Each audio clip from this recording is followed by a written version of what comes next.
Hello and welcome to stage 2 of the Tour de l'Avenir, the race of the future, the 59th edition of this race, showcasing some of the stars of the future. Yesterday we saw a spectacular opening stage of this race. We started off in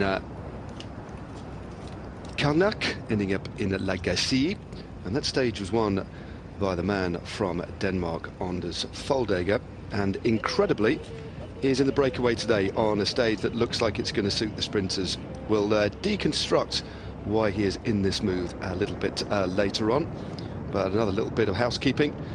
King of the Mountains is being worn by the rider from Luxembourg, Loic Bettendorf. Also up in the mix in the points classification, well, keeping it warm for Anders Foldager, is Giacomo Villa, one of the riders in the breakaway. I can tell you that the break earlier today did contain another rider, young Alexander Vinokourov, of course, the son of the Alexander Vinokourov, riding for the Kazakh team. Once they'd crested the only King of the Mountains today, he actually fell back. But today the race started in Nozay, in Loire Atlantique, and we're basically heading into the region of Indre-et-Loire, and we're finishing in the historic, beautiful, picturesque town of Chinon. A gently undulating day, hardly any ripples at all. As I said before, only one fourth category climb, one sprint as well. No tone bonuses on offer. And the race this year offering up none of those, because there are plenty of opportunities for this race to be split apart as we look at the peloton currently being led by the Mexican team. Also in the mix as well, the Swiss squad, United States of America, also chasing. As you will see, all of the teams here, bar from two, are national squads, and you will be familiar with these jerseys if you recently watched the World Championships, of course. And the other two teams are a regional squad from France, the Auvergne-Rhône-Alpes team, and we also have the UCI WCC team as well, featuring riders from various nations who ordinarily don't quite have the same support of their national federation, so giving them an opportunity to showcase their talents today. As we look at the general classification, Anders Foldager in the yellow jersey on your screens leads this race. It was a fascinating race yesterday. The peloton eventually closed up to within 5 seconds, and there's confirmation of the meilleur grimpeur, King of the Mountains, Loic Bettendorf, in the breakaway yesterday, storing 7 points. He'll be wearing that again at the end of today. Only one fourth category climb. He'll be wearing it actually until the end of tomorrow as well, into stage 4, because tomorrow we have a team time trial. Foldager, as you can see, leading in green, but because of the Frenchman in second place, he's leading the white jersey competition. Pierre Thierry won't be keeping that one. There we go. You can just see our two leaders relaying through. The other rider in the move today, and it's a bold move, it really is the 18-year-old Aljaz Turk of the Slovenian squad. And there we go, Pierre Thierry leads the young rider competition. This is a race, of course, for the under-23s, but within that there is still a young rider competition for riders born either in 2003 and 2004, so a separate young rider competition within this race of the future. Now alongside me to run the rule over the riders today and perhaps try and deconstruct why we have the maillot jaune in the breakaway is Jens Dekker. Jens, love to have you alongside me again today. Should be another very interesting stage, and I must admit, when I looked at the race details earlier on and saw that this man who took the stage yesterday, his 4th win of the year, was in the move on a stage with a profile like this, I was left scratching my head. What are your thoughts? Yeah, it's definitely an interesting move by Foldager and by the Danish team as well. There are a couple possible explanations, but I think the most logical one is Foldager obviously won that stage in a breakaway. He is not a pure sprinter, so it's going to be hard to see him compete for the stage win, and I think this is going to take all the pressure off him and his team. There is a possibility that if he was in the peloton, there might have been a bigger break up the road, a break possibly that the Danish team would have to chase down, and this way that is not happening. So it's just one rider killing his legs for the next couple of days, but yeah, it's a very well, it's not a very efficient way to do it, maybe by being in the break all day with just one other rider, but he's chosen to do it, and well, he's showing off the jersey in the best way possible. No, he certainly is. It's very interesting tactic that is played out today, and they've got a lead of 2 minutes and 40 seconds.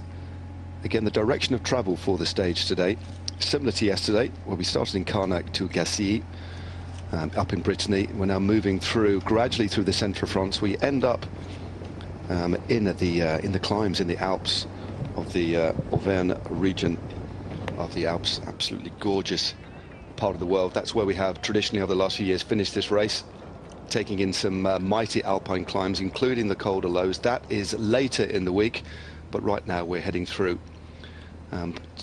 tomorrow's stage. We'll actually end up in the centre of this beautiful country. It's a nagging little headwind today, so there are little sections of crosswind, but for the vast majority of the day the riders will have that headwind. They're still moving along pretty briskly, but they are on the slowest schedule. You can just see on the top left there, that's the distance still to go. No circuits today. We had 3 finishing circuits. It really animated the race yesterday. I'll go through with you exactly what happened. Foldega, as I said before, took the stage ahead of Giacomo Villa. Pierre Thierry was the first of the French home. A local rider, in fact, from the region that the race passed through yesterday. In 4th place was Mikhail Pomorski, and in 5th place, Loic Bettendorf of Luxembourg. 5th place on the day for him, but the recompense was, of course, a day in the King of the Mountains jersey. And then leading the bunch sprint home in 6th place was Roten 10 of Israel. And then we had the likes of Pickrell, Van Melken, Bussato and Donaldson also up in the mix. Now, looking at the peloton chasing here, 2 minutes and 40 seconds, a long way to go, Jens. Mexico, interesting to see those guys up in the mix. What do you know about that particular team? Clearly, you'd imagine they have somebody who they're going to protect and ride for in the sprint today. But again, it's a team I don't know too much about. Can you cast any light on that one for us? Yeah, it's difficult to imagine who it's going to be who's doing the sprint for the Mexican team. There might be someone with fast legs. I personally don't have any clue who it's going to be. They have one rider who's been reported on recently, Isaac Del Toro. He's a second-year under-23, already finished 20th in a cross world championship in the under-23s last year. And also this year he finished some really strong races, 10th in the CVU Tour, which is a pro race, also 10th in the Peace Race, and even finished on the podium in the Valle d'Aosta, which is one of the more prestigious climbing races. So he might be someone for the GC. I don't really see him competing in the sprint today, but apparently they've got someone, because they are riding, but there's a lot of nations cooperating at the front of the peloton. I see at least maybe 4 or 5 nations with riders up there trying to catch this breakaway. And we did see a breakaway win yesterday. It's going to be very hard for these two to repeat that feat. Yep, it's a straight-in finish today. There is a slight loop at the end. They actually passed not too far from the finishing line with about 8 Ks to go. Then they do a loop just to the north of the beautiful town of Chinon. Can't wait to show you what that's like. It is absolutely stunning, really historic, and has obtained World Heritage Site status from 2000. And Henry II actually lived there in the castle, the Chateau de Chinon, which overlooks the beautiful river, the River Vienne, known of course for its wine as well, this particular place. But that's about 73 Ks to go still. As the man in the yellow jersey, we get a really close look at him. It was a superb performance yesterday. We know he's a very fast finisher. 4th win of the year, including a stage win in the Giro Next Generation. Also a silver medalist back in 2020 in the Esports World Championships on Zwift as well. He's a name that I know probably more from the esports world than the road scene, but I think we're going to see a lot more of this rider as he moves up to World Tour next year. He's very, very impressive, isn't he? Seemingly pretty versatile too, Jens. Yeah, he does seem to have his sort of speciality in finishing off breakaways, and that's a useful skill in the pro ranks. We've got a couple of breakaways coming for him next year, probably. Maybe not the biggest rider in any clear speciality, but those breakaways are very useful to have that skill of getting there to the finish with a small group and then finishing it off. And he's done it in the 2 biggest U23 races this year. So I'm really excited to see him try that next year at the pro level. He rides at the amateur level or the continental level for the Italian team, Biese Carrera. And he actually had his teammate with him, Giacomo Villa, who was second on the stage. So both teammates finishing first and second, obviously for their respective nations, but both would have known each other very well. And that may have had something to do with them opting to go in that early move, which ultimately held on, albeit by a very slender margin. A little bit of a lack of cooperation in the final, saw that gap shut down. But it was an interesting finish, wasn't it? There wasn't that much organisation at all. There were riders that we thought would have saved themselves for the sprint, Jens. One in particular was Luke Lamperty. We also saw another breakaway or a little counter-attack go from the bunch yesterday with Max Walker, who's another very good sprinter from the Great Britain team. It had the feeling of more of a one-day race as we look at as the bunch being led here. Yeah, it was a very chaotic race, which is customary for these under-23 races. I do expect some more control today. You see it with multiple teams really cooperating at the front of the peloton. This is the most clear sprint stage. I think any team that has brought a sprinter to this race really wants to capitalize on that today. And you see it just controlling the peloton. We see Canada, we see the USA. We saw Mexico at the front as well. Germany seems to be up there, as well as Israel. Those were all the teams with, most of the teams anyway have the biggest sprinters in this race. Think of Lamperty. The Israeli guys have Gogut and the winner of the bunch sprint yesterday, Rotentene. Pickrell is one of those riders for Canada, so that's sort of the riders we expect today. And it seems like all the teams have decided to control this one for the sprint. Yeah, it's holding steady at the moment. And the more, when you look at what's to come in this race, when you look at the condition and the shape that Foldager has held, it still seems to be a bit of a mystery to me. I'd really like to get his view on things in relation to why they're doing what they're doing, because, okay, it's forcing other teams to chase, but tomorrow we have a really crucial stage. Every stage of this race, of course, is crucial to varying degrees, but in particular tomorrow there will be significant time gaps. There's no time bonuses out on the road for any road stage, no intermediate sprints, no time bonus at the finish, but tomorrow will be the first time where there could be some big splits, because we have a team time trial 26.5 k's long. And looking at the lineup for Denmark, I mean, this is one of their key riders, and clearly an exceptionally capable rider, but as you alluded to, he's essentially just wasting strength, isn't he? He had a hard day yesterday, he's doubled up today for no apparent reason. But I'm sure there's some method. I'm sure he wouldn't have just attacked willy-nilly and got in this move. But when you look at the team time trial tomorrow, that's one less rider you'd imagine. He's going to be slightly impaired, you'd thought, in that team time trial tomorrow, especially the distance, 26.5 k's. It's going to be exceptionally intense. Yeah, this is not the best move if you want to perform tomorrow. He's going to have some sore legs tomorrow, that's for sure. But you have to imagine maybe this wasn't the plan to be in a move of two riders. It was initially three, of course. I think probably the same as yesterday. The Danish team wanted riders in the breakaway, and Foldager stepped up to the mark. He got in the breakaway. It took about 10 kilometers today to form that breakaway, so there is a chance, of course, that they were just attacks, and he was one of the riders attacking. It just ended up that this group stuck with the three of them. But he is discussing things with the DS in the car right now, so maybe we'll see a change in his tactics. I think now he's committed. He's going to ride this out till the finish, but it doesn't really look like they're riding as hard as they can, like we saw yesterday. The speed is a bit lower. It is, of course, a headwind, but I don't think they're committing full gas to this one. They're just trying to control it, betting that the peloton won't chase them down immediately, and maybe saving a bit for the final, see if they can speed up towards the end and hold on that way. Yeah, it is a bold move. As I said, the wind isn't in their favour, save actually for the last 4.5 k, where they do this little loop around the town. They pass through the finish line, not directly through it, but they'll be able to see it just over to the right-hand side. They do this loop around, and then for the last 4.5 kilometres, they will pick up that gentle tailwind. It's not overly blowy today. As you can see, they're moving along pretty quickly, but just by the way that the riders are lined up here, slight little bit of overlap because the wind is actually coming across their left shoulder but in the nose, and when you have a wind like that, it's always going to be in favour of the peloton. And this is a really continued conversation. There's a lot being said here because it's a pretty big deal. He's committed. We've got 68 k's to go. He's got nothing more than showing the jersey out in front, and you really do have to think hard about what they're going to gain here, don't you? And that's why I think we've got this conversation going on. But again, you're in the yellow jersey, one other rider with you. It also doesn't look great to just pull the pin and drop back, does it? No, it doesn't look great. It might be the best decision here, but you see how he's riding. He's on the hoods. He's not really in that aero position. I doubt he's really going as hard as he can at this point.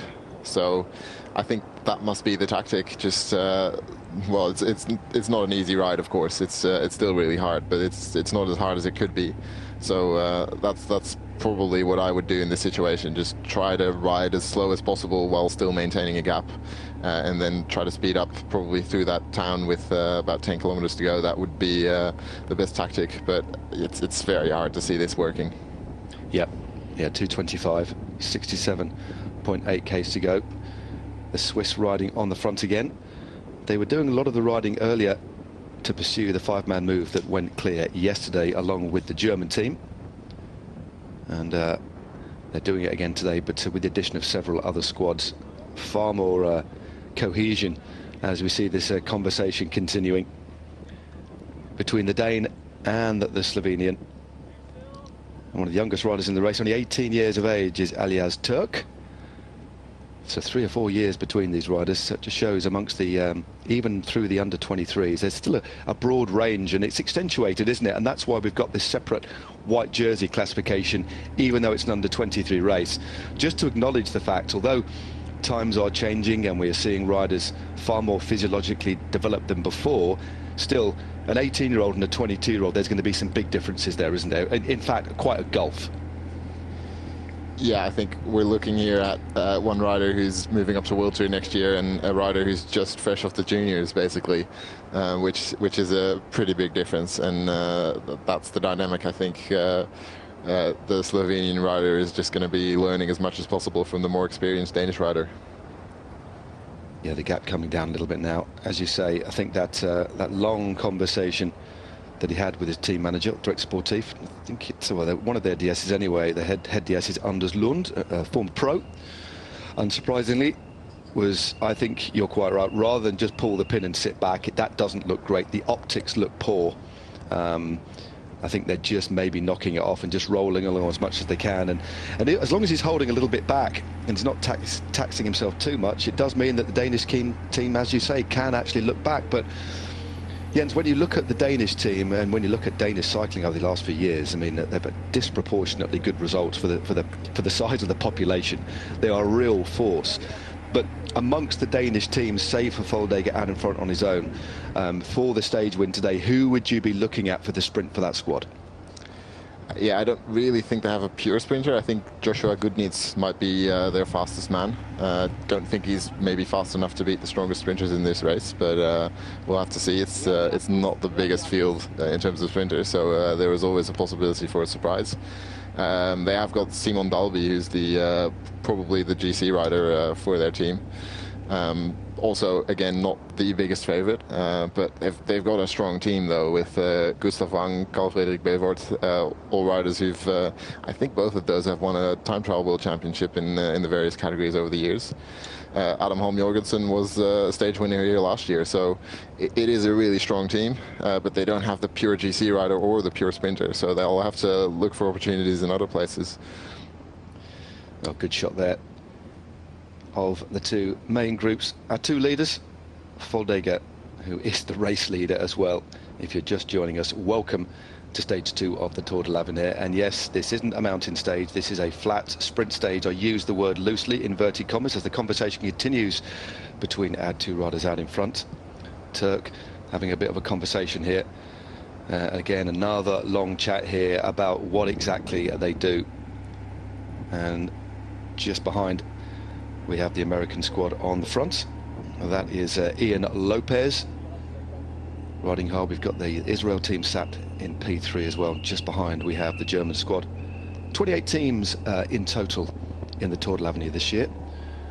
And as the gap steadies at around 2 minutes, I might as well go through what's on the menu for the rest of the week, because as you would expect, with it being essentially a mini Tour de France, there is a little bit of everything. We started in Karnak and we headed to Garcia yesterday, stage took by Foldega. And today we're heading towards Chinon. Tomorrow, as we've mentioned, there is a 26.5 kilometre team time trial from Vatin to Issoudun. And then stage 4, it gets a little bit hilly, not super hilly, but I would say a stage for the puncheurs. We start in Aigrand and we end up in Evreux-les-Bains, over 150 k's. We are heading into La Creuse region.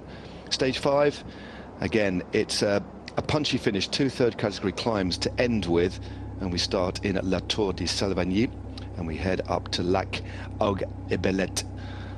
That's a stage of 138.3 kilometers. Next up on the menu, it's our first mountaintop finish. That's stage 6. It's a short one, but I tell you what, it is not sweet. It's only 68.5 Ks. We start in Méribel and we do a loop.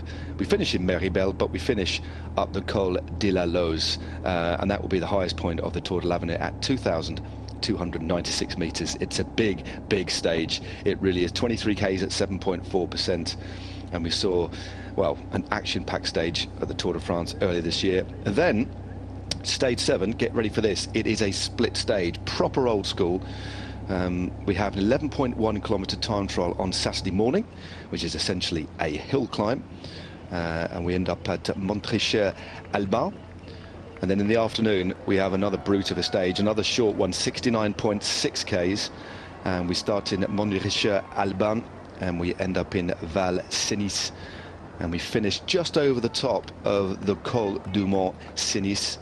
And then the final stage of the race is another absolute brute, including the Col de Izerin, the all-category ascent.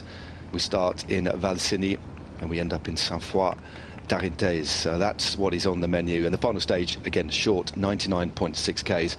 But I tell you what, that is where the race will be settled. So I think there's a real balance to this week. It just gets increasingly harder and harder and harder. But Jens, there's something there for every sort of rider to shine, and this is essentially what the Tour de l'Avenir is about, isn't it? Yeah, the organisers always try to get a good sort of view of what the best riders on certain terrain are. So you've got the 2 sprint stages at the start. We've got the team time trial, and then it gets more mountainous towards the end of the week, with a couple of hill stages in between as well. So that's what the Tour de l'Avenir is. It's just trying to get a view of who the big talents are coming through towards the World Tour. Yeah, well, as we go through this race, we'll get to know a few more riders here. There's a few that you might be familiar with. There's a couple that have already riding at World Tour level or riding in development teams, but having the opportunity to ride bigger races. Unfortunately, if you missed yesterday's stage, you're expecting to see one of the brightest young stars in the sport, the Norwegian Johannes Stern-Mitted. Unfortunately, he started yesterday's stage and had to withdraw through illness, so a big blow for the Tour de l'Avenir. He was the winner of the Giro Next Gen this year, of course, and was on the podium last year, the runner-up. So the Norwegian team already down by 1, but I'm sure they'll reconfigure and focus elsewhere in this race. But it will be interesting because I know Jens, you've got quite a deep knowledge, relatively deep knowledge of the junior scene and the under-23 scene. But for us, this will be the first time that we'll be seeing a lot of these riders really showing themselves. It's a proper shop window, and this is the first time that we've actually shown the Tour de l'Avenir from the start to the finish as well. So a real opportunity to get to know some of the faces that will be familiar on our screens on GCN Plus and in Eurosport in the coming years. Yeah, exactly. I don't know the exact stats, but if you look through the last couple of years, you'll recognize a lot of riders in the list of stage winners, in the list of GC podiums. There's a huge amount of riders in the World Tour. There's very few riders who actually win a stage or get the podium on the GC in this race who don't go on to do great things at the World Tour level. So it's really, as you say, the shop window for everyone who's well, if you're interested in cycling, if you're interested in sort of one-upping your friends and knowing all the new talents coming through, then this is the race to be. That certainly is. Some real stars of the sport have won the Tour de l'Avenir in the past. As the youngest rider in the break of 2 takes a little bit of a stretching out the back, especially on a flat stage like this. Sometimes it's actually quite nice when you hit a small climb, just to recruit some different muscles. But he heads back through to the front. They're certainly not giving up yet. I certainly think they are clearly holding something back here. They picked up the pace on this ever so slight bit of downhill, but some of the winners we've had in the past, the opening, well, the first ever edition of this race was won by Guido Di Rosso back in 1961. And then through the years, we've had the likes of Joop Zoetemelk, fellow Dutchman, took that in 1969. And we've had Giambattista Baroncelli, and as we're moving into the modern era, Greg LeMond Miguel Indurain, Laurent Fignon, and in recent years, well, some of the real superstars of the sport. Last year it was Sian Utebrooks who took the win for Belgium. Tobias Foss has taken the win in 2019. Tadej Pogacar, the little-known Tadej Pogacar, took it in 2018. Egan Bernal in 2017. But just take a look through the list of riders who have won stages, who have won the race, and who've sat on the podium. It is a who's who of cycling. This really is an enormously important race, and the biggest race on the calendar for the under-23 riders as well. And we're treated to seeing the race pretty much in its entirety as we get another look, another study of our two leaders. Anders Foldager riding for Denmark, sat in second wheel, and then the youngster on the front, the 18 years of age man from Slovenia, Turk, just rolling through there on this beautiful sunny day. It's pretty hot actually. It's around 29 degrees in Chinon, so a real hot summer's day. So making sure that they're taking enough fluids on board is absolutely vital. And worth reminding everybody as well, Jens, that there's no communication, there's no radios. These riders have got no radios at all. They can drop back to the team car if they wish to speak to their DSs, but I think that's what gave, or that's what lends itself to this slightly different feel in the racing. There's clearly a plan, but these riders are really learning so fast and so quickly about what to do in a dynamic race situation. I think it's actually important that they're not on radios. Yeah, they aren't on radios, and that has probably led to that breakaway win yesterday, at least in part, of course. There were strong riders there, but that sort of lack of control that definitely results from having no radios. It's just very difficult to adjust plans on the fly. You can have your plan, but then if the break rides a little bit faster or a little bit slower, you don't really know what to do unless you've figured it out in your own head while racing. And you know, in the pro ranks, of course, there is a DS in your ear who's telling you exactly what to do if all the radios are working correctly. That's not the case here, so they have to rely on either a team captain or just their own knowledge of tactics, and well, this is really the way to develop that sense of tactics before you actually enter the World Tour or a pro team. Yeah, I'm sure that's the reason why radios have been taken out. It's so they can learn that racecraft. I've got nothing against radios in the World Tour at all, as the riders are just directed left off the main road as they take that corner at a pace. And they're moving pretty quickly here. There are some sections where we're primarily heading in an easterly direction or a southeasterly direction today, as we cut through the very centre of France and end up down in the southeast in the Alps. But there are some sections of the road today where they will pick up a little bit of a cross tailwind, and by the looks of the pace that they're riding at here, Jens, they probably have picked up just a gentle tailwind at the moment. Yeah, also looks like it's a little bit downhill maybe, so the speed's higher again. Makes it a little bit easier for these breakaway riders to stay out front, but again, the general direction is definitely a headwind. It's a cross headwind, but it's still a headwind, so the speed is not as high as it could be, and that makes it generally easier for the peloton to catch up, especially if it's only two riders out front. Now, there is the bunch behind, still being led by the German team. Good long pull on the front here. I think you're quite right, that was just a gentle descent, and now kicking up. Impressive riding here by the youngster from Slovenia. Of course, no doubt inspired by the antics of the likes of Tadej Pogacar and, of course, Primoz Roglic, who took another win the other day. The Vuelta starts on Saturday. You can see all of that action live on GCN Plus and on Eurosport, of course, and on Discovery Plus too. Cannot wait for that one to start. And who knows, a couple of these riders, without a shadow of a doubt, will be riding their debut Grand Tours. And there is one rider in this race, Jens, isn't there, who's already got a Grand Tour under his belt? Yeah, one of the favourites for this race from the United States of America, Matthew Riccitello. He's done the Giro d'Italia this year, and he's come back to the U23 scene to try to win Tour de l'Avenir as well. Yeah, he's one of the contenders, definitely. There are a couple more, but he's up there on that list of favourites. And while we look at this lead now stabilised, well, actually they've taken back 10 seconds or so. And at the speed they're going here, really forcing that bunch to chase. But I do think still the chances of our two surviving out in front, they were three.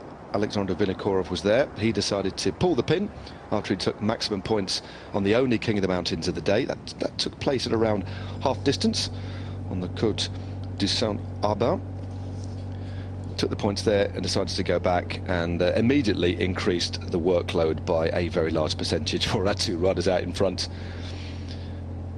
I'm sure they must have offered him a few francs, maybe, or a few francs, got him going back here, a few euros maybe to stay in front, but he took the option to drop back, so the chances of survival are slim. But the longer they stay out in front, the more the peloton behind, of course, have to chase. So I'm sure there must be a plan that has been hatched by the Danish team, as it is the German squad still setting that rhythm on the front. Canada not too far behind. Riley Pickrell was their best placed rider yesterday. Watch out for Michael Leonard for the overall. Not certainly a stage for Leonard today, but do watch out for Pickrell. He's up in the top 10 in the bunch sprint behind our 5 breakaway riders yesterday. But yeah, just looking ahead towards the stages that I've talked about, and if we can maybe just drill down a little bit into some of the big pre-race favourites. You just go through maybe 5 or 6 riders, the standout riders who you think could be potential podium contenders for the Tour de l'Avenir this year. Yeah, definitely. We just mentioned Mathieu Riccitello, who is named by some as the favourite. Well, now that Jonas Stanemüters has left the race, not to dwell on him too long, but yeah, Mathieu Riccitello is one of the riders, the sole finisher of a Grand Tour already in this race. So he hasn't really had any big wins this year, but he's been racing at World Tour level. So that obviously it makes it a little bit hard to see exactly what his level is at compared to these younger riders. But yeah, he's one to look for. I think Hannes Wilksch is maybe the second biggest favorite right now with Stanemüters out. It's a German rider, rides for the Tudor under-23 team, and had a couple really good results this year with a 3rd place in the Giro Next Gen already. And then after that, we've got a whole host of riders, but you've got the likes of Archie Ryan, who finished close to the podium last year in Tour de l'Avenir, but he's been suffering from a knee injury for most of this year. Actually, this is only his 2nd race back, so we don't really know what his form is at. Then looking through the list, I think we've got a lot of names like the now freed up Johannes Gulset, who was a teammate of Stanemüters, but he'll be going for his own chance. He's very young though, so don't really know where if he's going to be up to the task of finishing off this race. For the Brits, we maybe have Lucas Nerurkar. He's one of those riders coming up again. But yeah, there's lots more names to look for in that overall. We probably shouldn't go through them all because we'd be here for another half an hour. Yeah, I think that's the fascinating thing about the Tour de l'Avenir. There will be some surprises. There will be some riders that we know have already proven, many who'll be moving up to the next level next year. And an interesting rider for me is the Italian number 131, Francesco Bussato, winner of the under-23 Liège-Bastogne-Liège this year, and a couple of other wins as well. He's moving across to Intermarché next year. He's already guested. He's already had some pretty decent results in 1.1 races. He's a very good climber.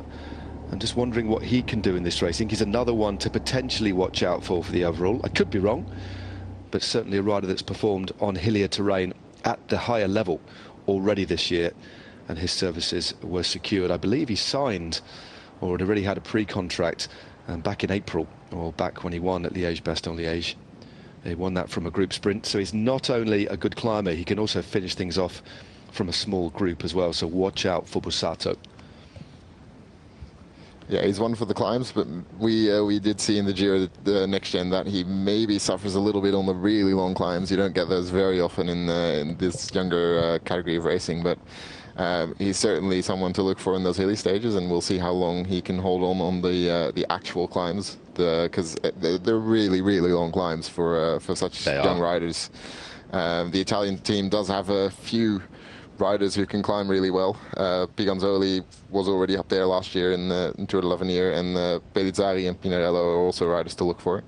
and we'll see how far Bussato gets on those climbs.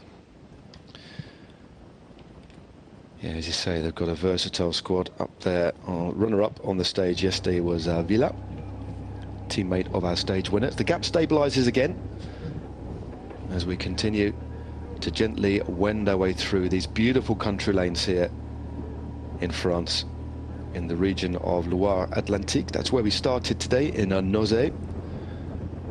Gentle ripples, the longest stage of the race today at 195 kilometres. Team time trial tomorrow on the menu, so a lot of, I think today is going to be an important one for as many of the big GC riders you would imagine, save for Foldega, who's out in front, to try and keep the legs as fresh as possible, because we could see some big time gaps. Although, just reading through the regulations, Jens, I don't know if you've had a deep dive into the regulations. I did that the other day, just looking through the regulations for the team time trial. I don't think a rider, as long as they finish within a certain percentage of the team, can actually lose more than 2 minutes. There are actually time gap caps. It's the fourth rider to cross the line that counts in the team time trial tomorrow. Teams here are maxed out at 6. There are 1 or 2 teams that just have 5 riders, but teams of 6. But tomorrow it's the fourth rider that counts. But yeah, there's a cap of 2 minutes unless you lose a disproportionately larger amount of time. So it's quite an interesting rule for the team time trial. Yeah, just it's quite a confusing rule, to be honest. Yeah. But they had it. They did have it last year as well, and it is the case that you can't lose more than 2 minutes if you finish with the fourth rider of the team. So it's just the team that comes across the line same time. You can't lose more than 4 minutes. If you lose 1 second more than the fourth rider, that's your actual time. So if a team finishes, for instance, on 6 minutes, everyone who finishes with the actual team that crosses the line, so the fourth rider, if there's 4 riders who cross the line on 6 minutes, they lose 2 minutes. And if there's a rider who just loses the wheel in the final 200 meters, finishes 4 seconds behind, so that's 6 minutes and 4 seconds in the GC. So it's a really confusing rule. It's kind of weird that such a small time gap can mean so much, but that's something to keep an eye on for those teams who are projected to lose a lot of time. Yeah, they did have it, you know. We are talking maybe 15 or 20 years ago in the Tour de France, and it was for one team time trial only, and then the rule was changed. It basically, whatever time you did, the fastest team got like a 10 or 15 second time bonus on the second team. So whatever regardless of the differential, there was a set tariff of time gaps for the order of teams that won. So if you were 20th team and last team, you could only lose 2 minutes, and that's what you. So regardless of your time, the time gaps were set if you were first, second, third, fourth or fifth. So very strange. And the thinking behind it was so the team time trial didn't affect the overall classification and the chances of climbers or GC riders in teams that weren't particularly strong, which really defeats the whole object. It then suggests that this is just a spectacle, doesn't it, rather than anything else. But I'm still a big fan of the team time trial, and I do understand that rule a little bit, and I think it's so a lot of riders who might lose maybe 4 or 5 minutes aren't out of the game, so we keep the GC a little bit tighter while still having the spectacle of a team time trial. That's my thinking behind that. Yeah, definitely, and I think for the race it's a good thing. It might be a better thing to not have such a long team time trial to limit the gaps. But yeah, it's difficult for those smaller nations, but I think it's probably a good thing for the overall. We'll see a couple good climbers who would otherwise lose a lot of time, who might not lose as much time now with this rule instated.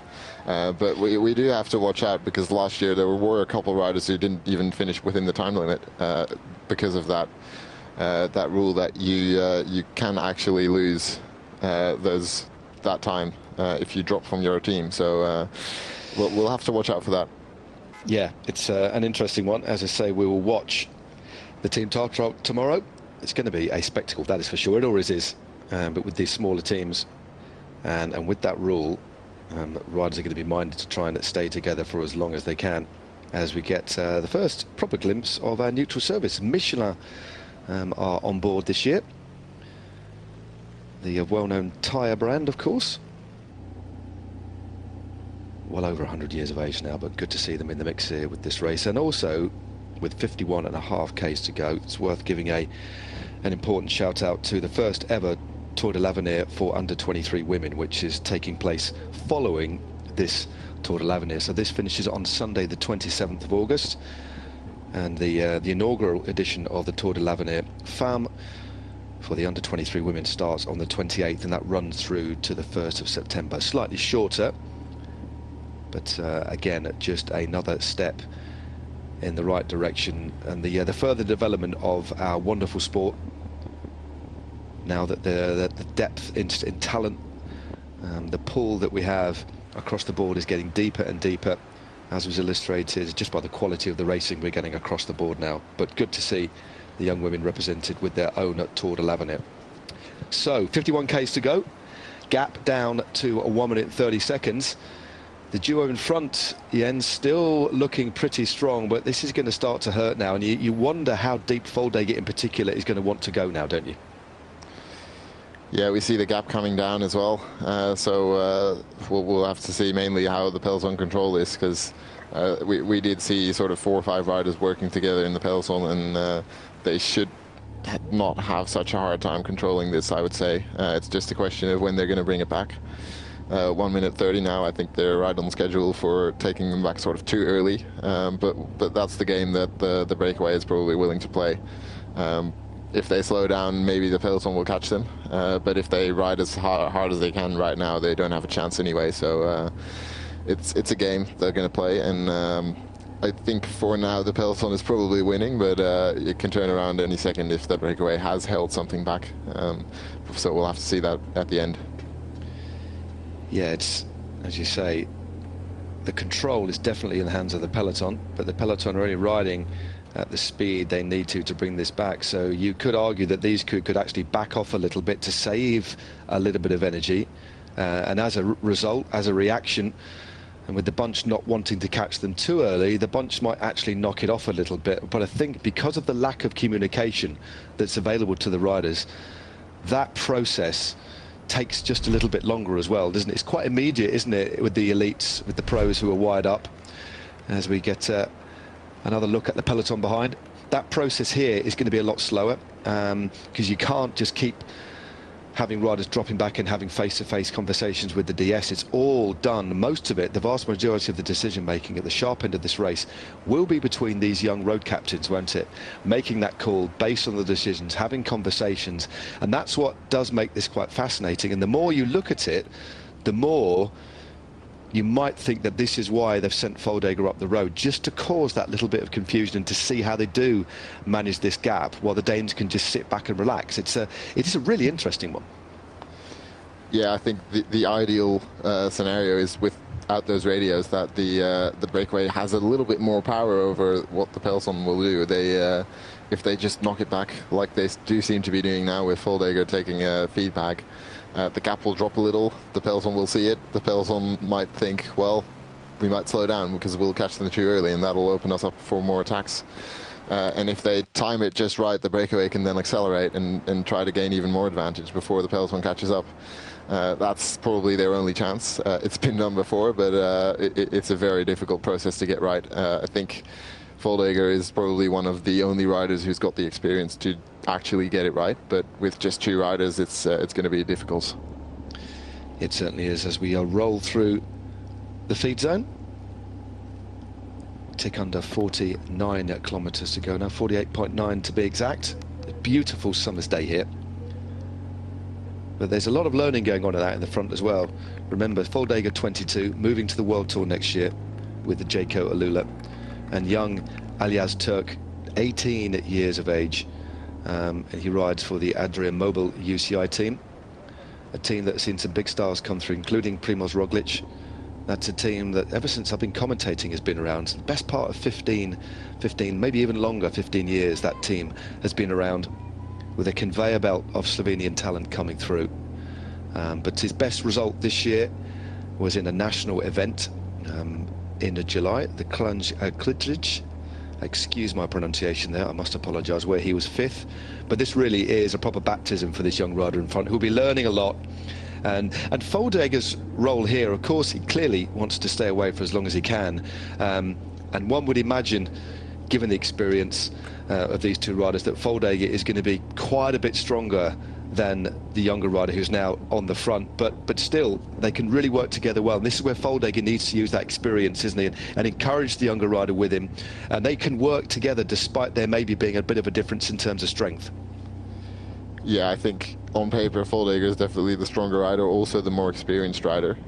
I'd say, you know, there might be like a 5% chance this break makes it to the finish, and even in those 5%, like probably 4.5% of the time, it's going to be Foldega who wins, and yeah, that makes it difficult. But I think both of those riders should still want to try to stay away, and Foldega is probably the rider that's going to be responsible for making the decisions. I think it would be logical for Turk to just rely on his companion here and you know, follow the judgment that the more experienced breakaway rider has, because he's shown that he can do it yesterday. So I assume that's the most logical tactic, and it does look like they're not racing as hard as they can at the moment. So I think there is some kind of plan going on there. Yep, this is something that we're seeing more and more of, is this real intelligence of how to pace a breakaway, how to use the resource to its fullest, to really unlock the potential of the resource that you have, factoring in what's happening behind, factoring in the wing direction, factoring in any climbs, and factoring in as well deeper into a stage race, because this generally happens more in stage races, factoring in the political dynamics of the general classification and how that can impact. So there's so many different impact factors, and we're now heading into the last approximately hour of racing, 47.2 k's to go, so probably just over an hour, I would imagine, maybe an hour and 5, hour and 6 minutes until we hit the finish line. But coming into the final phase of racing, and we saw them ease up and take a feed. The bunch behind eased up through that feed, and they're feathering the power here, and they've just bought themselves another 20 or 30 seconds, which means they are going to stay out in front for probably at least another 20 or 30 k's, and the catch might not be made, Jens, until pretty deep into this one. I think that is the game that the peloton also has to play, because in that peloton, you know, this is under 23 racing. You know that the second that breakaway is caught, someone else is going to try to attack, and those sprint teams that are controlling the pace at the front, they definitely don't want that. So it's best for them to catch that group within the final 10 kilometers. But on the other hand, that does give the breakaway an opportunity to use that slacking off the pace in the peloton to their advantage. That's the idea, but we'll have to see whether it works. At the moment it looks like 1:30 again, so gap coming down again. Yeah, the bunch reacting to that gap increasing by 20 seconds or so. I think there is going to be a little bit of maybe slight inaccuracy with the times we're getting, so factor in a plus or minus of a few percent. We saw that a little bit yesterday. Great to have this race on our screens, but in terms of resource at the disposal of the production, a little bit more limited as well. We have to factor that in. We're getting some great images here as they whiz along through these beautiful sunflower fields just over on the right hand side.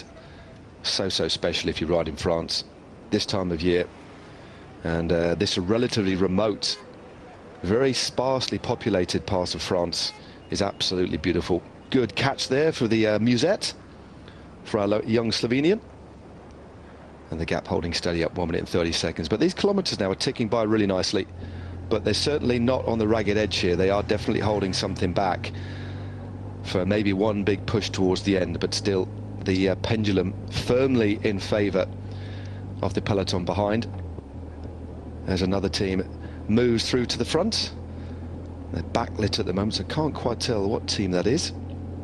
Another 5 seconds taken off at 1 minute and 25 seconds. So today, Jens, this is a real slow burn. But okay, let's assume, because you just never know what's going to happen in this race. I think that's fair. We know that there's more of a chance that the peloton will catch this group, but in terms of sprint talent that we've got here, we've already talked about one or two riders. Luke Lamperty, I touched on the ability of Max Walker, but what other riders do you think could figure in the finale if we were to get a bunch sprint?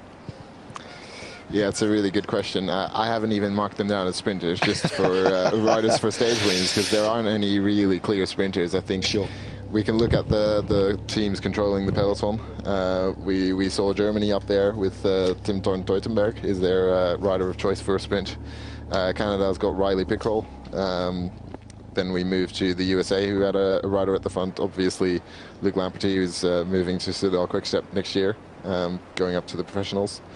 The Israel team is the more interesting one, because they did have the winner of the bunch sprint yesterday, Roten Tene, but usually their fastest sprinter should be Oded Kogut, who's won a couple races recently, who's been up there in some professional races like a Tour of Belgium. He's probably the second fastest rider, I would say, on paper, behind Luke Lamperty. Okay. But yeah, it's still very difficult to tell. Some other riders who were up there yesterday in that sprint from the peloton, Stian Fredheim was the second rider over the line from the peloton. Vlad van Mechelen, the young Belgian, he's just a first-year rider, but rides for the DSM development team. And Francesco Bussato might be good up hills, is also pretty fast. So those are sort of the names to look for. 11th place yesterday was Robert Donaldson, the British rider, and that's one more of those riders that could do well in a sprint. Yeah, a couple of names to watch out for. But first order of the day is to catch these two, and they've got it down now to 1 minute and 20 seconds, but I don't think it's a full-on pursuit yet. I do not think that they actually want to open this race up again, because if it does open up, for the reasons that you've just talked about, the fact that we have that these riders at this age aren't fully formed yet. There are clearly some riders who can win bunch kicks. There's some pure climbers, but at this relatively young age, although we're getting ideas about the sorts of riders that they might become, it's certainly not set in stone just yet. And also there'll be a lot of riders with individual aspirations too, as the bunch just knock it off a little bit, heading through Le Coudray Makouar.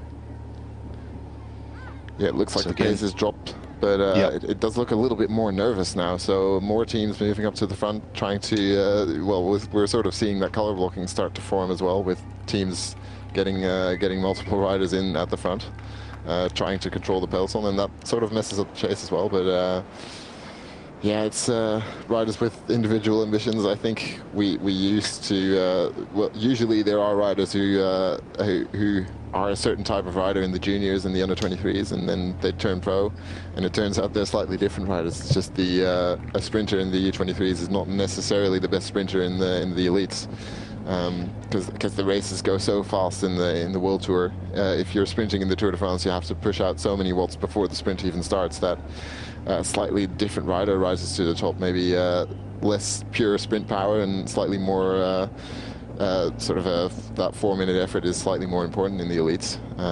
So that tends to happen, that maybe the fastest sprinters sometimes just don't make it at World Tour level. It is fascinating. It really, really is. Looking forward to ultimately calling the finish, whether it is two riders that go clear, whether it comes back together early and we see the race open up again. And I think the sprint teams in particular, when I say the sprint teams, the teams with proven sprint talent at the under-23 level. United States, they were on the front yesterday. They've put a rider on the front today, as you just rightly pointed out, Jens. Luke Lamperty is one of the fastest young riders on the planet at the moment, as well as being the double United States national crit champion at elite level 2. He has to be one of the favourites. Then definitely watch out for the Brits, Max Walker, Donaldson as well. They've got a really versatile team, including Joseph Blackmore, fresh off the back of riding the Worlds, but at the mountain biking. So Blackmore has been recruited across from the mountain biking.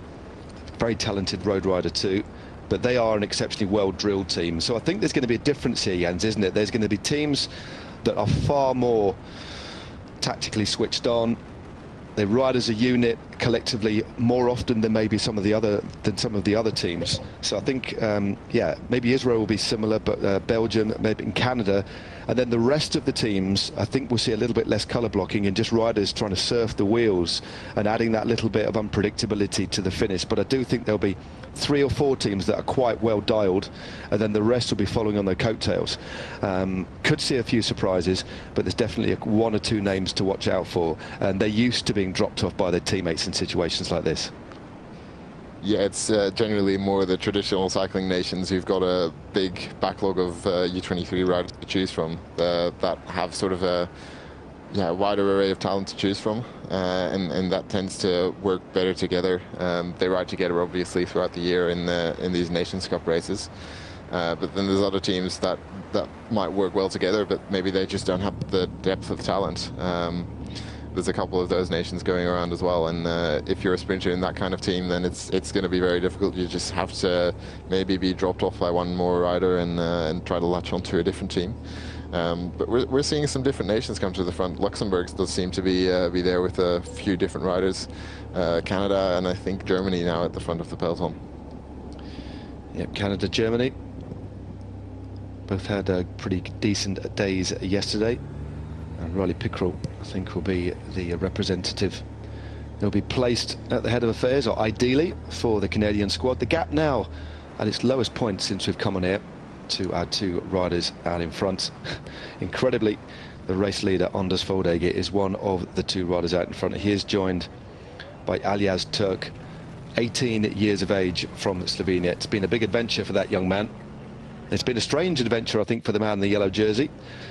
Still scratching my head to a degree, but what it has provided us with is some real entertainment, and trying to fathom out tactics. I find one of the most enjoyable parts of this job is to try and look at situations, work out what the rationale is, where the thinking comes from, especially in this modern era where more and more of the tactics aren't based on any traditional thinking. It's about disruption, and this could be something like that, because ordinarily, let's be frank, Jens, if this was a pro race,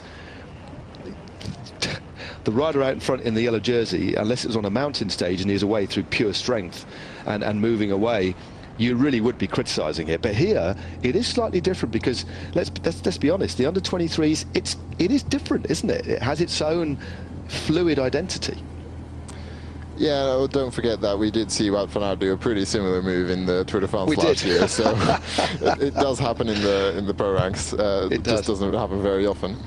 Maybe it does happen slightly more often here, but yeah, I still think the most logical explanation is that he was attacking, trying to get into a bigger group, and just a couple of riders latched onto him, and he just decided to go with it and try his best, even though it may not be the absolute best tactic.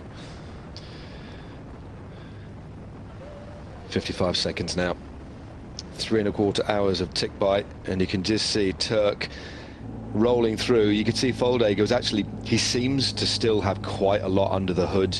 You know, when you just saw the young Turk just run alongside him, and Foldager and couldn't actually make any inroads into actually going past him, so Foldager had to, you could visibly see him ease off the gas, and that just shows, I think, the discrepancy, not the discrepancy, just the differential between what's left in the tank of both of those riders, and that age gap between them too, the best part of 3.5 years, as the gap comes down on this wide open bit of road now to 40 seconds. And even on the wheel here, Turk's starting to struggle a bit. Great close-up shot of him on that Basso bike of his. And there's the figure of the man in front. The maillot jaune, a flick of the elbow, but I don't think Turk can come through. He might have to do a slightly longer turn than that. I think Turk now, unsurprisingly, Jens, is properly starting to suffer. And I think this is where Foldager now is just turning up the pace a little bit as we head into the final phase of racing. Yeah, we have to imagine this is a rider who's moving up to World Tour next year, and he's definitely deserved that contract through a couple of big wins and other big results. And the other rider is just a rider who's just come up from the under-19s. And like last year at this time of year, he was racing races that were maybe 100, 120 kilometers. This is a stage of 195 kilometers, and that's a pretty big step up. I think this might even be the longest stage of some of these riders' careers, and if you're that young, that's just sort of you've never been there in a race of 190 kilometers, and then to be in the breakaway, that's a pretty serious step up. It is, and that's something. Oh, there we go. Foldager has decided to attack his young counterpart, and here's the response. fair play to Turk here to try and get back into the slipstream. The elastic has snapped at the moment. This is going to take one super hard effort to get back in contact. And did you know what? He might make it. It's on a slightly lower gear. Looks like he's on around a sprocket lower, using that leg speed to try and get back in contact with the Flying Dane, and the head goes there. The elastic has finally snapped. That's how brutal this sport is. And now Foldegger, the Maillot Jaune, goes clear on his own. 40 seconds is his gap to the peloton. Well, that was brutal, wasn't it? Yeah, it's a brutal move, but it's understandable. I think Foldegger is now committed. He's going to try to increase that gap and try to win the stage that way. But with just 40 seconds, it's going to be very difficult. There's still quite a long way to go. We've lost our kilometer ticker again, but it does look like we're almost entering this next climb that's coming up, which would put us somewhere around sort of 38 kilometers to go, I would imagine. Yep. But it's difficult to estimate. Just 40 seconds, it's going to be difficult. It certainly is, and you can just see the teams spread all across the road. This is just positioning play, no real arrowhead formation here, and that's partly due as well to the fact that we do have a nagging headwind. We've had it for the vast majority of the day. It's a beautiful day here, moving through two regions. Loire-Atlantique is where we start, and we're in the Indre-et-Loire region at the back end of the stage, finishing in the beautiful town, the historic town of Chinon. Castle in Chinon, the Chateau de Chinon, was actually built back in the 1100s, and that was a explosive move there. One definitive attack. There was no real, well, there was a response actually. It was a brave response by the young Alias Turk of the Slovenian team, but it won't be too much longer after that big max effort to try and get back into the slipstream of the Dane. He'll be back in the peloton, but up this little climb here, this uncategorized drag, the gap now with 36 k's. You're nearly spot on there, Jens, actually. A good bit of estimating on your part there. 36.1 k's to go, and Turk about to be taken back by the peloton. And with one rider out in front on its own, they do look to be very much in control. And even the likes of a rider like Foldegger, this is going to be one tall order. It does look as if it's the Danes, actually, who are on the front, ever so slightly blocking a little bit. Yeah, maybe it is going to be difficult for Foldegger to hold on to this, but we will see. If he's got anything left, then he should slightly increase that gap now, and I'm not really seeing it at the moment. Yeah, they've got this well in control, but you never underestimate a man of his talent. 4 big wins this season, and here he is in full flight. When was the last time you saw anything like this? Well, I think it was, back to your point, a couple of years ago in the Tour de France in Calais, when Wout van Aert clipped off with about 10 k's to go and took an almighty victory. It really was something pretty special.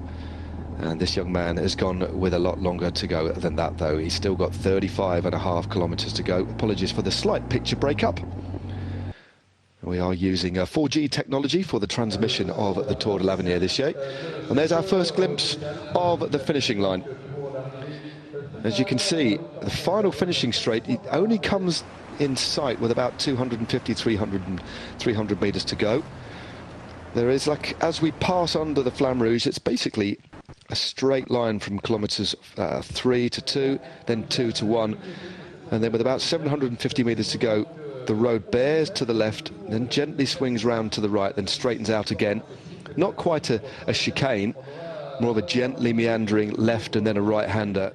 And there is your finishing straight. It's pretty flat, doesn't kick up at all to the line. It's a flat finish. And as you can see by looking at the foliage and the trees there, not too much wind at all. But out in front, any bit of wind for this man in front, even just a wind of a couple of k's an hour, is really going to start to hurt, isn't it?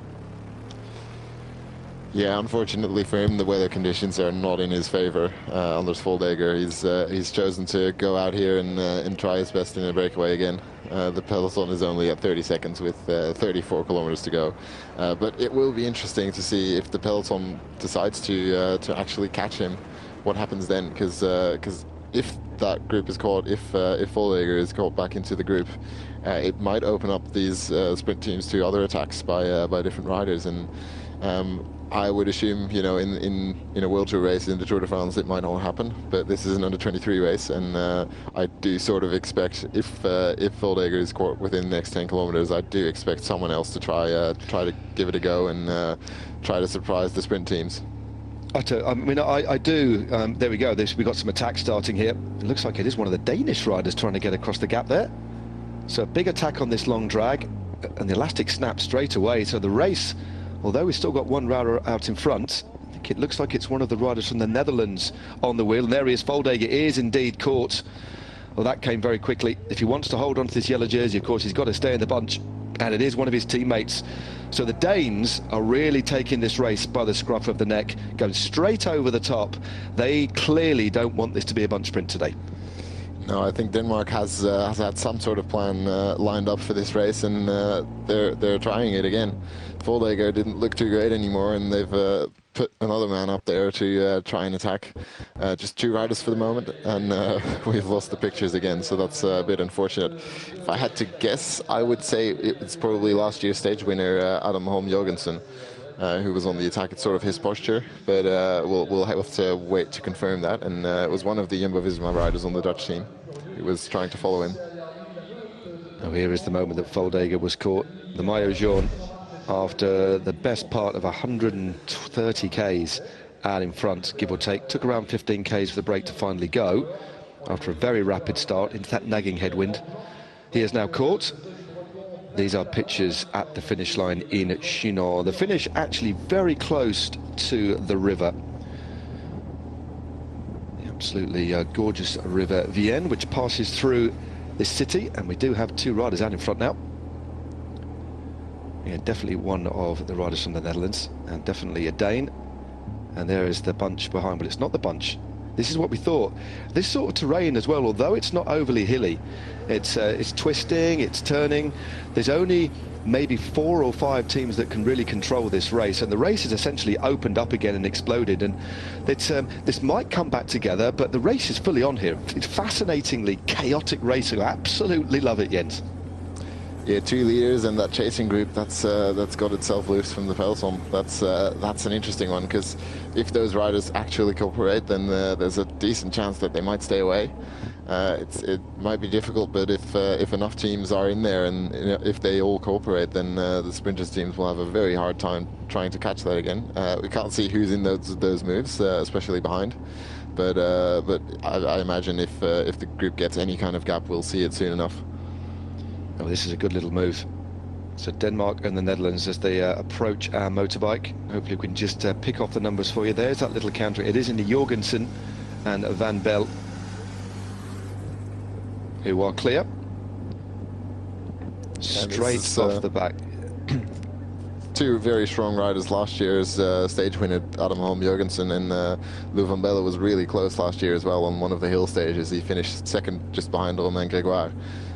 So this is a strong move. This is not something to take lightly, but with only 2 riders, it's going to be difficult if those sprinters teams get things organized again. But for the moment, that second group is definitely still off the front, and it's become chaotic again. Even though it was a projected sprint stage, it's full of chaos once again with just 30 kilometers to go.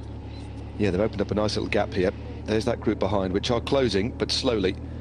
And then yet to come round that corner is the peloton. There's another couple of riders, or one rider, trying to get across to that little counter-attack. But this is a good move. And the Dutchman, Lou Van Belle, is 21 years of age. Rides for the Jumbo-Visma development team. Just finished inside the top 20 in the World Road Championships in Glasgow the other day. 19th, in fact, so a solid performance there for him. And is relaying well with the man from Denmark as well. So they're opening up a nice little gap, and on these twisty lanes this is absolutely ideal as well. It is a commentator's cliche, but it does hold a lot of water. They're out of sight, not exactly out of mind, but when you can't see the riders out in front, it just adds another dimension to the difficulty in chasing, doesn't it? Yeah, it definitely does, especially if there's so many teams up the road. If that group gets away, then it's going to be incredibly difficult to control on these kinds of roads. The riders obviously know radios. It's up to a couple of riders to identify who's just gone up the road. So not everyone will be aware of exactly who is in that move, and just like we are not aware of who's in there. But that's going to add another dimension, and just the control. There will be a couple sprint teams who are going to go all in for the sprint, but I think there's so many teams and riders looking for opportunities to take a stage win. They're pretty limited in just an 8-stage race, so they're trying to catch this opportunity, and Jurgensen and Van Belle are doing a good job of it. And that second group, we'll have to see where they are at exactly, but they are pretty close to this group now. So I sort of expect that group to come back to the 2 leaders, and then we'll see how it's going to turn out, and we might see who's in there to make an estimate of what's going to happen later. Exactly. If there's a couple of riders, if there's one from Great Britain, for example, one from the US, maybe one from Germany, Canada, the teams that we know have been riding before.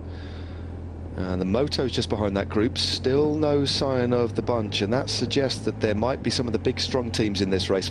First glimpse of our 2 riders out in front. Adam Holt Jorgensen, 20 years of age. Although he's riding for his country in this race, of course, he's actually in the middle of a stagiaire with Team Jayco Alula. So this is an important race for him. He joined that squad on the 1st of the 8th for this stagiaire period. There is the peloton just behind. The group closing incrementally, and they've got 20 seconds. This front group to the peloton, 20 seconds, and the group in between probably only 5 or 6 seconds. And it looks like it's a group of about 8 or 10 riders of considerable size. Yeah, it's definitely something like that. Still not sure who's in there, but the group is moving. It does seem to be cooperating at the moment, and that will give us a very interesting final. It certainly will. Well, Adam Holm Jorgensen, aside from riding for Jayco Alula as a stagiaire, applies his trade for the BHS Pile Beton Bornholm Continental team. Won a stage of the Tour de l'Avenir last year, as you were saying. That was a superb win. That was stage 3 that finished in La Truie. There's a classy bike rider. You don't get a stagiaire with a World Tour team without being classy, and this is a great shot of these riders relaying together, super composed on a bike. Both of these riders here, and they are moving very, very quickly indeed. This is a proper little fighting force. Great attack as well on that little climb. Clearly part of the plan to be on the front foot today, not give any chance to the sprinters teams who have now got to reconfigure. And as Jens was just saying, as soon as we know the composition of the group just behind, I think that will give us an indication of any chances of success of these 2 groups out in front now. 27.4 k's to go, so around about 35 minutes of racing still on the menu as we head ever nearer Chinon in the height of summer here. This is the group that's just about to get on here, Jens. Yeah, it does look like one of the Luxembourg riders leading that group back to the front group, but the terrain is going to be flatter from now on, so that will add another dimension, slightly easier to control. Looking at some of the numbers, just going to try to see as many of those as possible. It looks like there's another Dutch rider in here with the Dutch champion Pepijn Reinderink, another strong rider for the Netherlands, and that gives us a is it 10-man group? I think it does look like it. There's definitely 2 riders from Great Britain in there as well. It looked like one of them, I'm going to have to have a close look at the numbers. One looked like to be Max Walker, 9th in the recent under-23 World Road Race Championships. This is a very, very good move. If we can get a bit of a closer look, we'll soon pick out those numbers. That Jack Rootkin Gray, I think it looked like, 96 there, 4th place in the World Championships, rides for the St. Piran team. Yeah, so a very good little move that's now moving away, still with a 20-second advantage over the peloton. Nobody from the United States of America in there. And remember, they have one of the preeminent sprinters in the field, Luc Lamperty. So that's one team that I think will be chasing. Belgium are represented. Germany also represented. So some of the big teams, all looks like the bunch is back on again. That was pretty quick. They latched on to that very quickly indeed. So there was one furious chase to bring that back together. So whoever did that, fair play, because they were shifting. Yeah, it looked a little bit like an Israeli rider who closed that final bit of a gap, but that very, very dangerous group caught now. And now, again, it's an opportunity for more attacks. Once the riders at the front realize that they're caught, they'll probably drop the pace a little bit, and then we'll see if there's someone else who's going to try their luck. There's a little bit of a move on the left-hand side. Harder to go clear when there's a little bit of a headwind as well. So much easier just sat in the wheel behind. But it's Belgium now moving through in that blue kit, just trying to up the pace. And they do have one of the riders that can sprint particularly well. That's Vlad van Mechelen, number 6. But another little move, looks like it's just starting to go here. There's a flat form to the front of the peloton as another little group goes clear. It looks to me, Jens, this is going to be the theme on the run into the line here. There are so many other teams who aren't satisfied with this coming down to a bunch sprint and happy to constantly go on the offensive. Yeah, I'm going to say good luck to the sprint teams in controlling this, because it's going to be difficult. Another 6-rider move, and then a couple of riders coming across again. Of course, you don't want to miss this move, because it could be the right one. Any of these moves could be the right one at this point. It looks sort of like the early breakaway formation all over again, but there's only a couple kilometers to go, so it's crucial to be in this move now if you want to win the stage. I think it does sort of look like an Irish rider with the Jumbo-Visma helmet, which could be Archie Ryan, the climber, and this is already turning into a GC battle again. Yep, thrilling racing, as we saw yesterday, and I think I can be quite happy to say that it was an unorthodox breakaway today, containing the yellow jersey, Anders Foldegger. He had with him for company earlier on the son of Alexander Vinokourov of Kazakhstan, and also in the mix was Aljaz Turk of Slovenia, the youngest rider in that break. After taking the King of the Mountains, Vinokourov slipped back to the peloton, leaving 2 riders out in front. And with about 35 k's to go, Anders Foldegger decided to go it alone, attacked Turk of Slovenia. Got a lead of only around 30 seconds, and then he was caught by the peloton, and actually another attack went straight over the top. And essentially what we've had is a hard reset, and the race is now open. It is fast as we thunder towards the finish line in Chinon today. We've already had a view of the finish. There's that little gentle meandering chicane with about 350 meters to go to bear in mind. So the finish line only comes into view with about 250 meters to go. And they will, for the last 4 k's or so, pick up a gentle tailwind. So it will be a very fast run into the line. Although saying that, the wind we have had today isn't super strong, between 6 and 10 kilometers an hour. But boy, the pace has picked up. Denmark again on the front here, constantly testing what's going on here. As we just cross over the river, all together now 23.8 k's to go. I tell you what, your guess is as good as mine here, Jens. Bunch sprint or a breakaway, difficult to tell here, isn't it? But one thing's for sure, this is entertaining. Yeah, it's good to know. This is now crossing the river. That means the terrain is flat from now on. There's very little elevation from now on. We did see some of those small rises, but it is constant attacking. It's just up to those couple teams to try to control this from now on. It does look like it's either a Norwegian or a Danish rider now off the front. Pretty similar jerseys. But yeah, it's constant attacks. Some of the teams definitely not happy to have this come down to a mass sprint. No, certainly not. Yeah, Norway, I think that was. Several of the Norway riders, or the Norwegian riders, should I say, have the Uno X helmets on. They're relatively easy to identify, but from a distance, especially backlit as they are now, apologies for not regularly identifying these riders. Another move, that looks definitely Denmark there. You can just tell by the white bands across the chest. Belgium also in the mix there as well. Great Britain never too far away, as there's another attack. Certainly Denmark are on a mission today, that is for sure.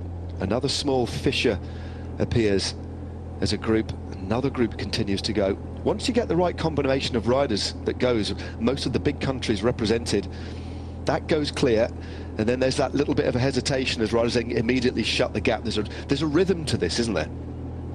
Yeah, definitely. It does look like Denmark is the nation driving the pace and constantly attacking.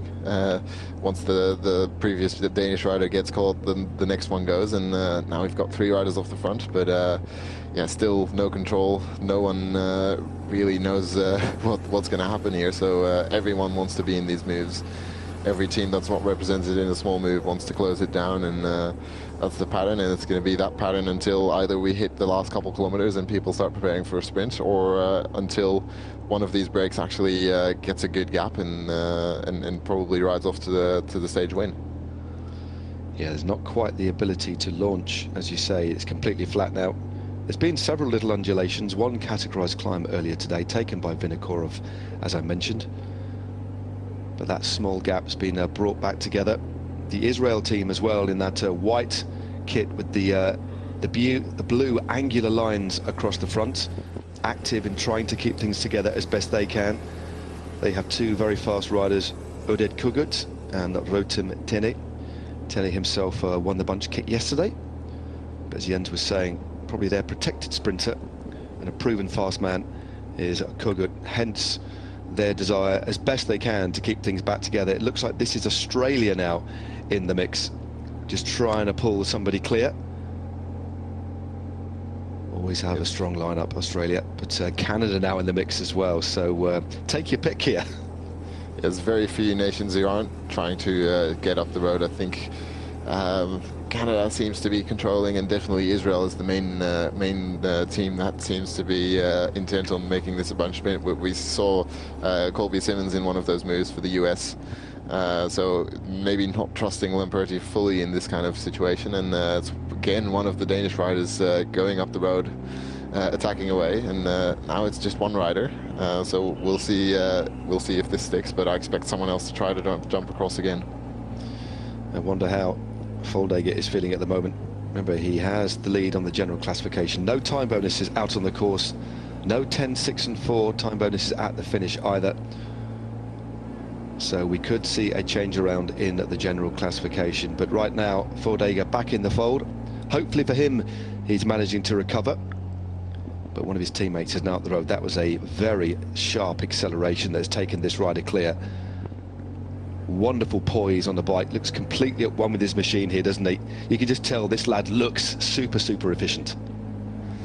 Yeah, it's a very aerodynamic position. He had a good acceleration, and that gap is going out pretty quickly, so it looks like the peloton is slowed down a little bit, and that means either this is Joshua Goodnitz, it says on the screen, sort of the faster rider in that Danish team, but they're apparently not trusting the sprint.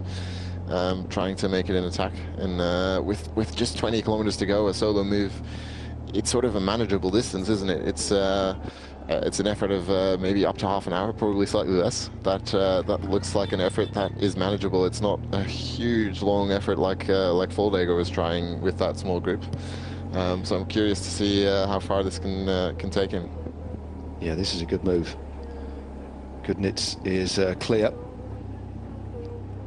Opened up a nice little gap here, as you said, carried that momentum through, got super aero optimum, and has opened up a lead of 15 seconds as he whizzes past our motorbike. And there is just daylight, dappled daylight on the road surface as we spin around, briefly causing a slight bit of nausea for the commentary team here as we look again at our finish line in Chinon. So Josh Amos Goodnitz is out in front, 15 seconds or so on the peloton behind, and here he is in full flight on these smaller country roads here. Flat, but ever so gently meandering left and right, giving him an opportunity briefly to be out of sight of the peloton behind. Ideal terrain for attacking racing, and much more this can provide a far better catalyst for racing than those big wide open roads. It just inspires attacking through these narrow streets, and certainly the place to be in these little pinch points here, Jens, is out in front. Yeah, either out in front or right at the front of the peloton, but that's pretty difficult to achieve the positioning. Goodnitz is not in a terrible place at the moment, especially on these sections. There will be some wider roads coming up pretty soon. where he will suffer if a peloton has some control behind. But we'll have to remain to be seen how much control there will be in the peloton. Because maybe some more riders will try to attack, or it could just come down to a sprint if the sprinters team managed to get this under control. But that has proven pretty difficult today. Well, this lad's already had several wins, most of them at national level, over in Denmark. He won the Eschborn Frankfurt under 23 World Cup race in a big bunch sprint. So as you said, he is one of the faster sprinters for the Danish team.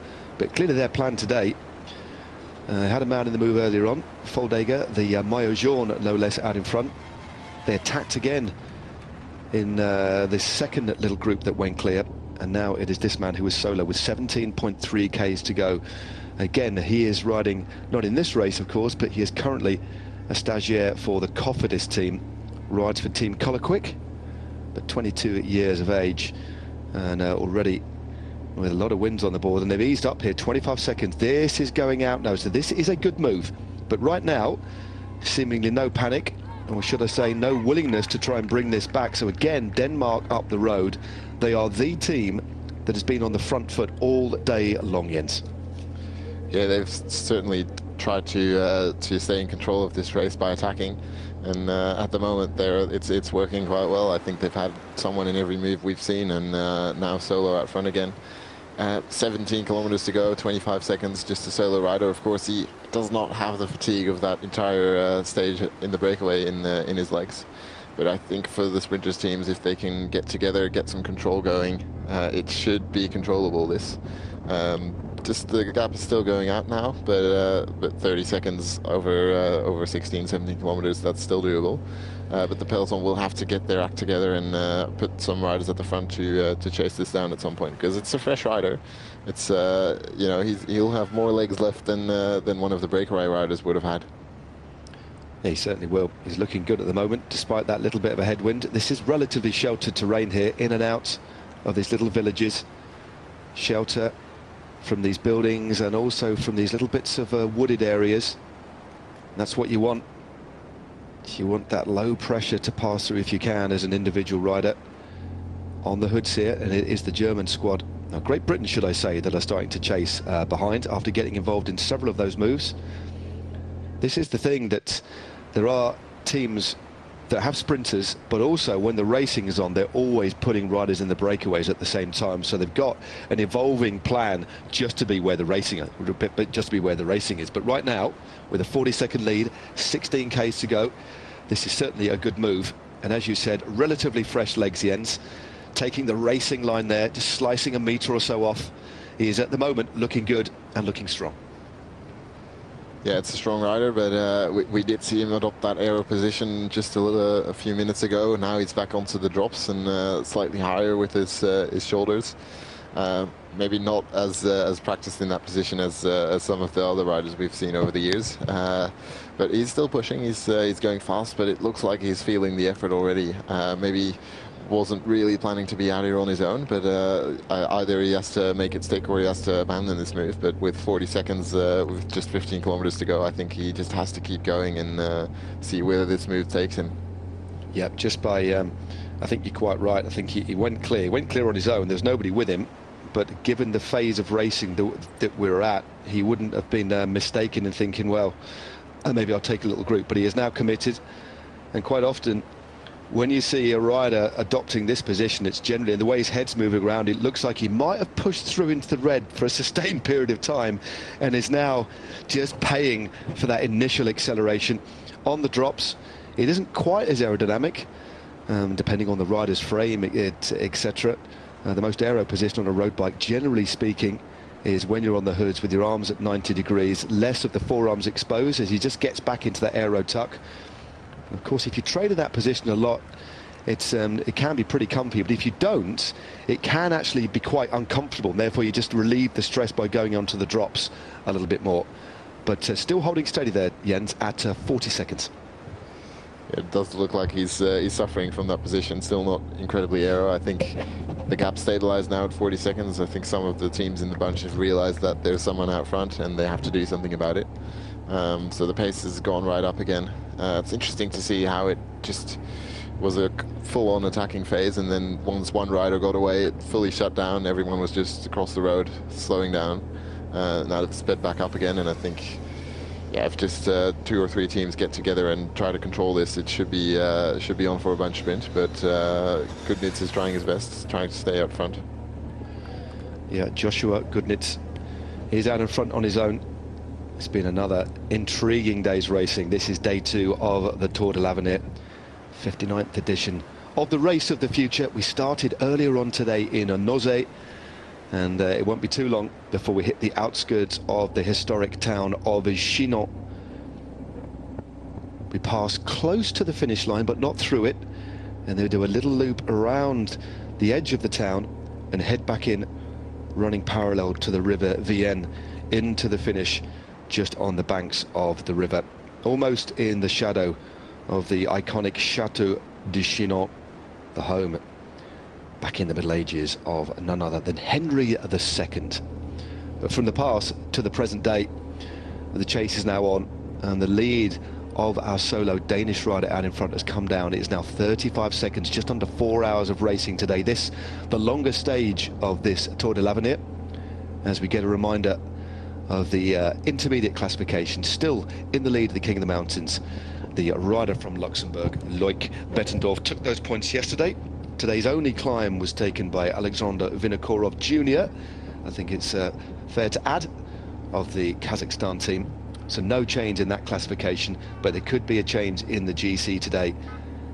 Any riders equal on time, it's basically count back on stages, so we could get a different rider in the yellow jersey today. But right now, it is the man from Denmark out in front, and looking good, but his lead is starting to come down. You can definitely see those shoulders now, Jens, starting to rock and roll ever so slightly. Yeah, it's I think Goodnitz is going to suffer from the pace in the peloton. It's going a little bit too fast for him to stay out front on his own. He looks to be suffering. But just that point of the GC, it is on countback, so there are 5 riders who are still in the same time who have a chance of taking the yellow jersey, depending on where in that group finish, where in that group they finish. So Voldegger, Villa, Jerry, Pomorski and Bettendorf all finished in the same time yesterday. So if any of those riders finishes far enough ahead of the others, then they could take the yellow jersey, and that will be an extra dynamic in the sprint. We probably won't see them right at the front of that sprint, but in that second sort of row, maybe in 20th position or so, it's something to look for. Yeah, definitely. As you quite rightly pointed out, they have that 6-second advantage over Rotem, Tene and the rest. Pretty much. I'm just trying to look if there were any. There was a fair few riders out the back, but 40 or 50 riders out of the back. We lost 2 riders unfortunately yesterday, so 159 starters took to the line in Nozay just under 4 hours ago. And right now this man takes a look behind. There is the River Vienne on his right hand side of me, coming on towards the outskirts of the town. They stay on this side of the river. In fact, they don't actually cross over the river, so the river will stay on their right. It then swings left and takes in a loop.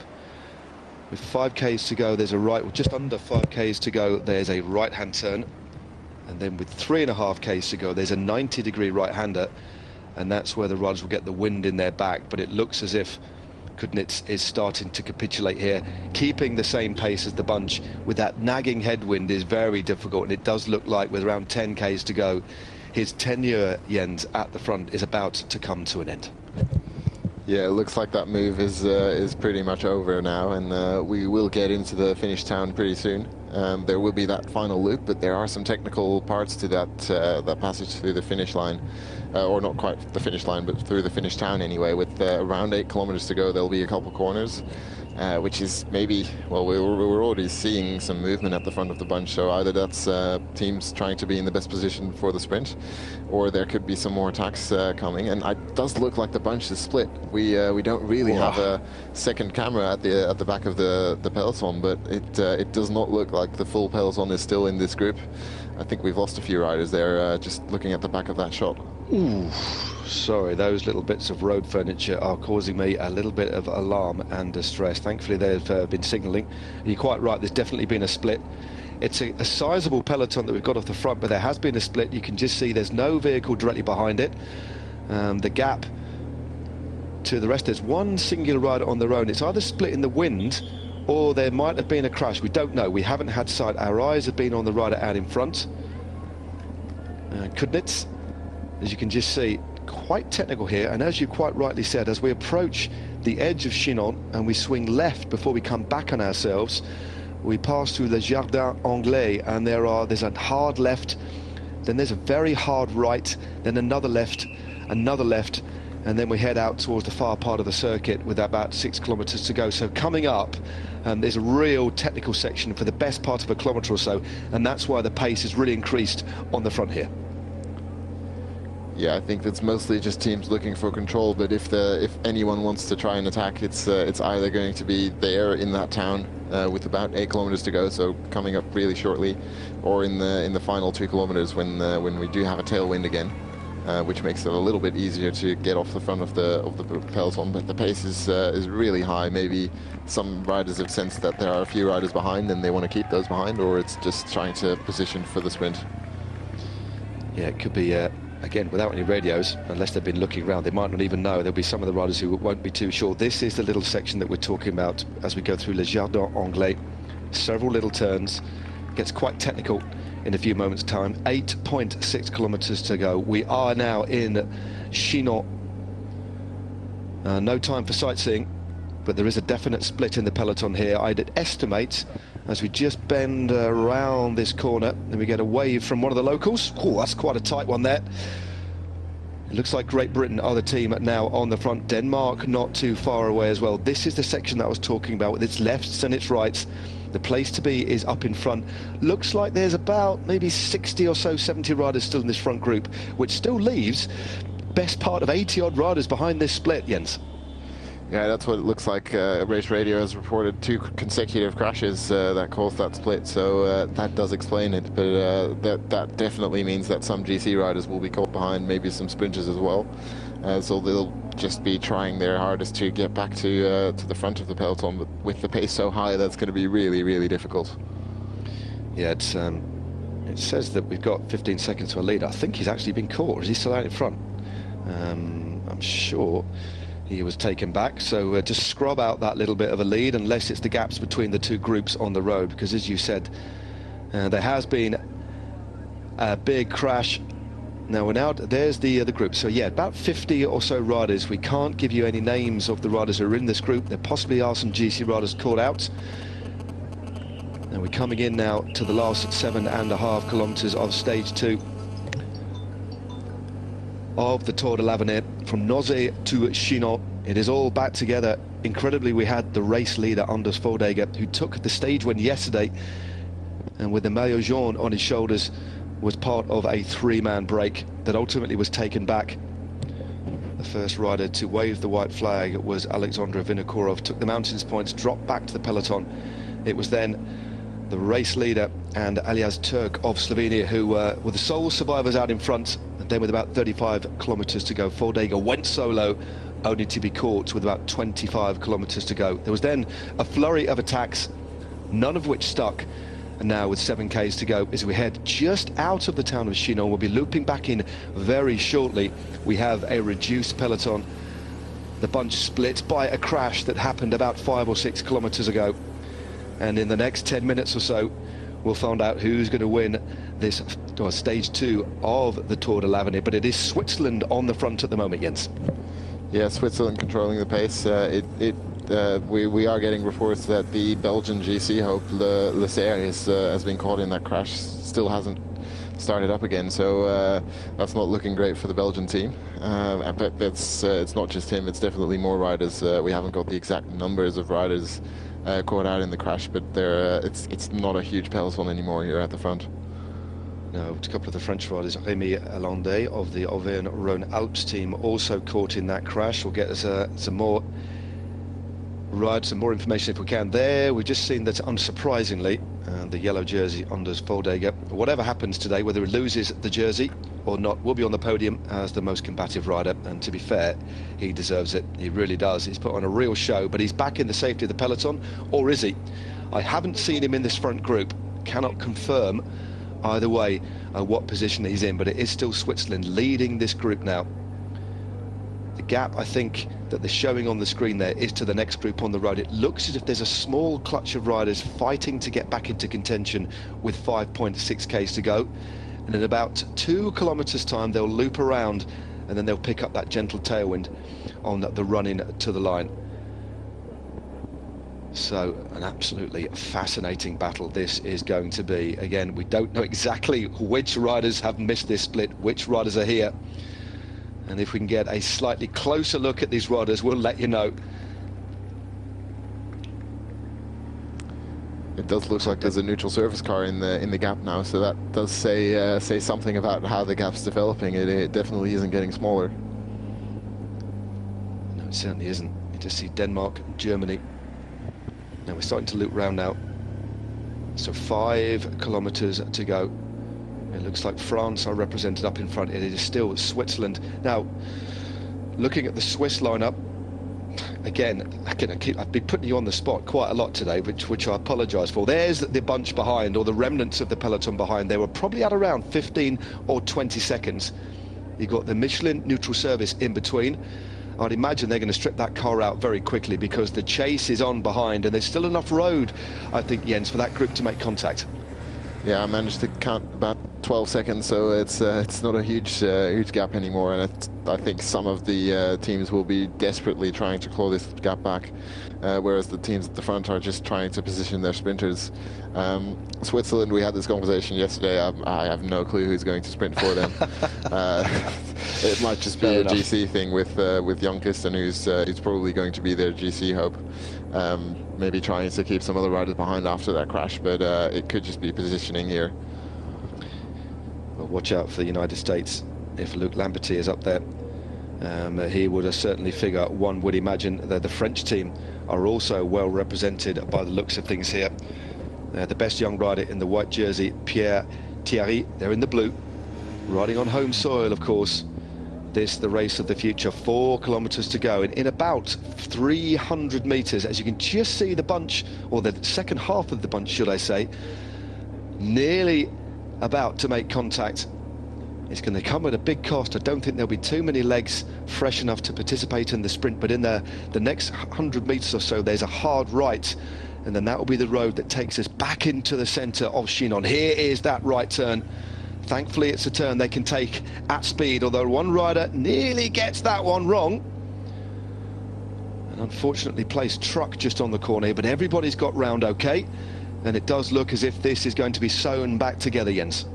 Yeah, I think a couple of riders trying to make use of that turn to close that gap, and I think the important riders who will have saved their legs, who have been worked forward, will get across that gap, but I don't think anyone from that second group is going to position themselves in time for a sprint. It'll be the riders at the front. It looks like Israel is well represented here. Same for the Denmark, France, and Germany.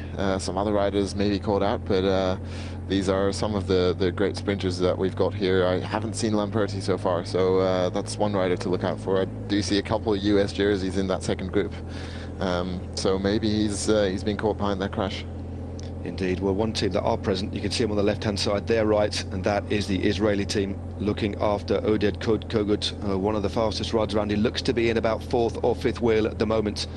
The Netherlands also represented just in the centre, and then the ever-present Danes, and also I think there's the under-23 Italian road race champion in the mix I can see floating around as well. Meanwhile, on the right-hand side of the road, as we look at it, it is Great Britain. 2.3 kilometres to go now. It's not too far to go anymore for this sprint preparation. It looks like this group is going to sprint for the win, unless someone takes a late flyer. I think this is going to be the sprint. We've got probably most of the sprinters in this group, and it'll be the only real sprint stage we'll see this whole week. So it's an important one, and there'll be pressure for the biggest sprinters in this group. And this is absolutely fascinating stuff. 2 Ks to go now. As another rider swings off, and the pressure still being applied on the front by Great Britain. Now the colour blocking has just gone away that we saw a few moments ago. The Israeli team looked to have been swept aside. It is Great Britain on the front. They've got some fast riders amongst their number. Watch out for Max Walker Also maybe Rob Donaldson as well. Both of those riders are super fast. Not too sure which one will be protected today. Coming in very shortly to the final kilometre of this race. Once they go through the Flamme Rouge, the road continues to go straight. There's then a little gentle left-hander which turns into a right-hander, and then with about 250 metres to go, the finish line opens up. But this is fast. That group has now come back together. We've got the vast majority of riders still together. This is going to be fast and furious here. Hold on to your hats, Jens. Yeah, and it's chaotic as well. There's very few riders with their whole team together. It's just individuals trying to position themselves. It looks sort of like an even younger category sprint with no team cooperation at all. The French team have got a couple riders, but there's very little cooperation coming up now, and we're really, really close to the finish, I think. Yep, coming up to the finish very, very shortly. The fact we're surrounded in trees, looks like we're right on the edge of the town. There is the exit sign to Chinon, but of course on the other side of the road, that means we're now entering the town once more. Nozay to Chinon, 195 Ks. What a stage it has been so far. The Maillot Jaune went out. This is the lead out now. We're coming into the last couple of 100 metres. It is a big lead out in the centre for the Israel team, but coming around on the left-hand side is France as well. Wow, in the centre there looks like one of the Poles as well. What a sprint this is going to be. But on the right-hand side, looks like it's going to be Israel in the centre. Oh, one of the Polish riders thinks he's won. Also, one of the Canadians thinks he's won as well. That was Riley Pickrell, I think, in the centre. An absolute blanket finish here. Two riders thought they'd won that one. It looked like that was between Israel, Poland and Canada. Well, pick the bones out of that one, Jens. One thing is for sure, that was an absolute thriller. Couldn't call it. Very close. That will go down to a photo finish. Yeah, I do think one of the Polish riders definitely set up too early. It looks like it might be Riley Pickrell who's taken the stage at the last minute. This is a group coming in with probably some of the GC favourites who have lost some time. I do see Archie Ryan in there with a torn sleeve. That's just one of them, but there will be more riders who crashed out about 20 kilometers ago. But a really chaotic sprint. We'll have to see that again right now with one of the Poles who let it out from a long way to go, but just sitting up too early. Thinking he's won, and he's definitely got passed by the Canadian there, and I'd have to say I think it's Riley Pickrell who's won this stage. Yep, I think it is indeed Riley Pickrell. He was up there in the top 10 yesterday. Riders still crossing the lines in ones and twos. Not actually seen, I'm not too sure if he's in the front group. We obviously had our eyes on the very front to see who was going to take that chaotic sprint here in Chinon. We'll get confirmation soon, but I do indeed think it is the man from Canada who took the win. Well, that was a learning process, wasn't it? Never put your arms up. That happens at the top level though, doesn't it? But a double celebration, but only one of them is going to be cast in gold, and it looks subject to confirmation as if Canada are going to take stage 2, and Riley Pickrell should be the man. Again, we'll wait for confirmation of that one as the riders continue to file home here to the applause of this crowd assembled to see the stars of the future. Another sizable group rounds the bend at the top of the screen. Ireland, Kazakhstan, Poland all rolling through here. Just over 4 hours of racing here, and still waiting for confirmation, but I do think that it was Riley Pickrell who took the win there. Just shows never put your arms up until you know 100% that you've got it. A little bit of exuberance, a little bit of overconfidence there. Whoever the Polish rider was, he's going to rue that day, that is for sure. Yeah, it's a very painful lesson for the Polish rider. I'm not too sure who it was. They've got a couple fast finishes, but no one who I would have expected to win this stage in the mass sprint. I think the Israeli rider in second place was not their main sprinter. It was Tene again, same rider who won that bunch sprint behind the breakaway yesterday. Gogod seemed to sort of miss out and just behind his teammate in sort of 4th or 5th place, but we'll have to see a photo finish or at least a result sheet to confirm exactly who was where. Exactly. Well, we're getting information through, but subsequent confirmations, it does look like it is indeed Riley Pickrell, the 22-year-old from Victoria in Canada, who took the stage win. He rides for the Continental Israel Premier Tech Academy team. but has signed a 2-year contract to go up to the next level, which is no surprise. Had a good season so far. A very strong season indeed. It is indeed Riley Pickerel who took the win ahead of Radoslav Fradiak of Poland. Rotem Tenney in third, Oded Kogut, should I say, Brazil in fourth. So 3 and 4 for the Israel team. Vlad van Mechelen of Belgium in fifth. Tim Tom Tuttenberg from Germany in sixth. Bostian Mern of Slovenia in seventh. Adam Holm Jorgensen there in eighth place for the Danish team, who were really on the offensive today, that's for sure. So we'll have to wait and see how that affects the general classification. It will be on countback. It could be very close between the Israeli rider and Riley Pickerel on who takes the maillot jaune. I'm not going to call this one, but they are going to be very close on points, that is for sure. And I'm not even going to gamble, Jens, with my rudimentary mathematics. I'm going to leave it to the experts to tell us definitively who is going to be leading this race as we head into the team time trial tomorrow. Yeah, we'll have to see who of those breakaway riders of yesterday are still in that bunch. Hard to say without very detailed results. Exactly. But someone will tell us at some point, I assume, and otherwise the results will be on the internet at some point. But it's pretty sure that Riley Pickerel won that stage today. Yeah, Riley Pickerel, superb win. Took a stage of the Baby Giro last year, and plenty of consistent results as well. 8th on the opening stage of the Tour de l'Avenir yesterday. As we look at highlights of another action-packed day at the Race of the Future. Under blue skies, they started off earlier today in Nozay, direction Chinon, moving from the Loire Atlantique department to Indre-et-Loire on the banks of the River Vienne. The opening few Ks were pretty active. We eventually got a breakaway of 3 riders that went clear. Okay. And the final man standing was in fact the yellow jersey. Big surprise, I think it's fair to say, for many, but the way that Denmark were riding today, they were always on the offensive. They certainly weren't a team that was going to be happy to leave it to a bunch sprint. Eventually, the leader, Foldager, was caught, taken back by the peloton and replaced by a teammate. In fact, at this point, it was Adam Holm Jorgensen who went clear with Van Belle of the Netherlands. Furious chasing behind by the peloton. Another attack by a Danish rider, which ultimately came to nothing. And this was that moment. This was Gundnitz, Joshua Gundnitz, who went clear, opened up a lead of around 15 or 20 seconds.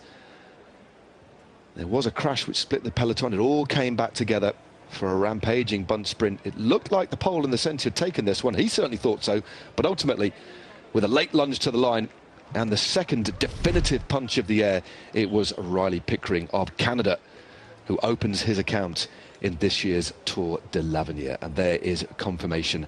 And that's also the general classification, provisional general classification. It looks like Riley Pickerel was moved into the yellow jersey ahead of Radoslav Fradiak of Poland. Rotem Tenney in third, Oded Kogut in fourth. It doesn't look, based on what we've seen, that anybody of the breakaway yesterday was in that front split, but this is subject to confirmation. Here is our race winner. Ça va être le vainqueur Royal Riley? Sprint today. Yeah, it was. What a sprint. Wow. It was the only sprint day left, and we went all in today. I think a lot of teams did.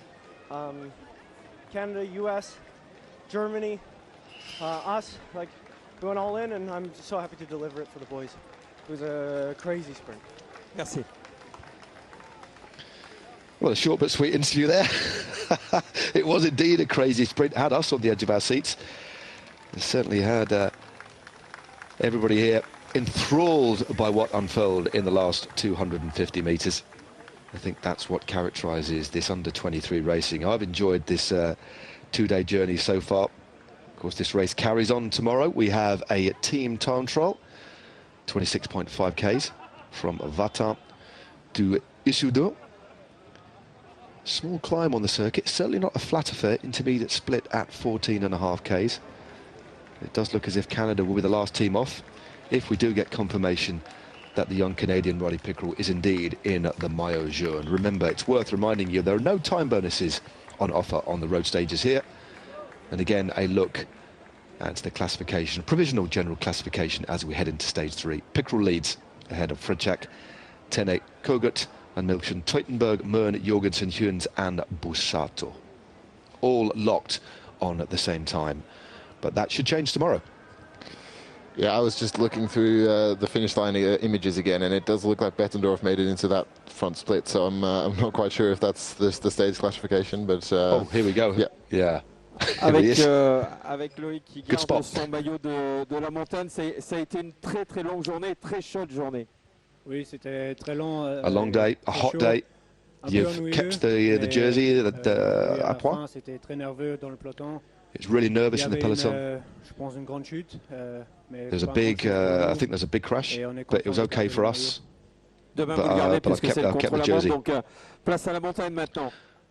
Oui, c'est bien. See, you've got the control towards Paris-Keep tomorrow. So you're going to keep the jersey for another day.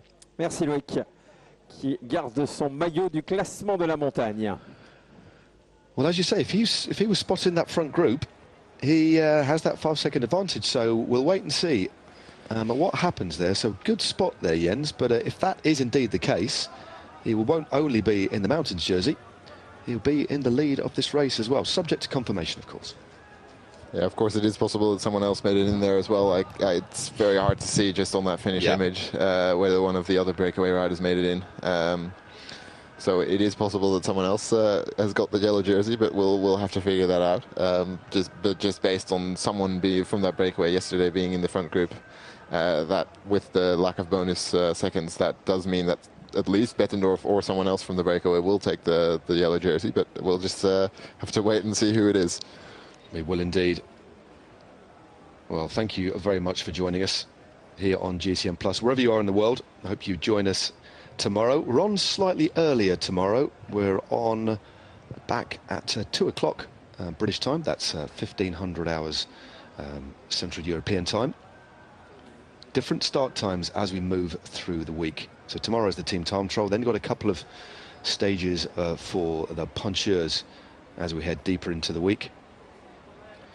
So stage 4, far more up and down as we head towards Evo-les-Bains. And then towards the back end of the week, things get very hilly. So here we go. We've got a new classification general. Michał Pomorski takes the lead of this race ahead of Giacomo Villa and Bettendorf. So they were there. And Pierre Thierry, they were the 3-4 riders in the move. So after disappointment on missing out on the stage win, because let's be honest, he celebrated too early, Michał Pomorski will be on the podium, and he will be clad in the Maillot Jaune tomorrow. So a slightly, well, certainly not fortuitous, but there's a silver lining for that slightly early celebrations day, because Poland have the yellow jersey. Yeah, Fredchak will be kicking himself for celebrating too early, but there'll be mixed feelings in the Polish team with Pomorski in the end taking the yellow jersey ahead of the team time trial tomorrow. Yeah, it's a great ride by Pomorski. Well, that was the stage from Nozay to Chinon. What a brand new yellow jersey in the shape of Pomorski, and a jubilant stage winner there from Canada. Absolutely fantastic win there for Riley Pickerel. But that's really the last of the super flat stages, as he illustrated, or as he explained, should I say. No more real opportunities for bunch sprints. We head into hilly, punchy terrain, but a couple of mountaintop finishes and some big stages to split things up. So this race now properly getting underway, and the team trial set for tomorrow, and the Poland will be the last team off. Yeah, they will be. Not the favourites, definitely, but there'll be some bigger nations trying to take the stage win. But I think they'll try their hardest just to hold on to that jersey. I think there'll be some motivated riders in there, just missing out on the stage win today. But being close both days, it's quite an impressive feat for that Polish team, which really didn't come into this race as the favourites either in sprint stages or for the overall. No, certainly not. I'm sure they'll be pretty happy with that. As you say, bittersweet feelings within the Polish camp tonight, I think. But they'll reconfigure, and they will start off last of the 28 teams starting this edition of the race. Riders continue to file home to a ripple of applause. But in a few moments' time, I don't think we're going to cut through to the podium. And just thank you again for joining us, and make sure you join us through the rest of the week as we head ever nearer, of course, to the Vuelta España. Starts on Saturday, and you can see pretty much wall-to-wall coverage of the third Grand Tour of the year. What a lineup we have for the Vuelta this year. Primož Roglic, Jonas Vingegaard, the defending champion Remco Evenepoel, Geraint Thomas, to name but a few. Juan Ayuso as well, the big Spanish hope for the final Grand Tour of the year. So a lot of racing still to come. But we're going to take our leave now. But please do join us again tomorrow for more action on stage 3 of the Tour de l'Avenir, when it's Team Time Trial time. As we get just ignore that one. That is the classement of the stage. Yeah, confirmation. Rally Pickerel takes another win. Good riding as well by the duo from Israel.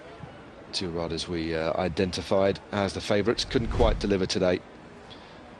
One more look at what was a real chaotic finale. Yep. That was a big mistake. Put his hands up way too early. Slightly overconfident there.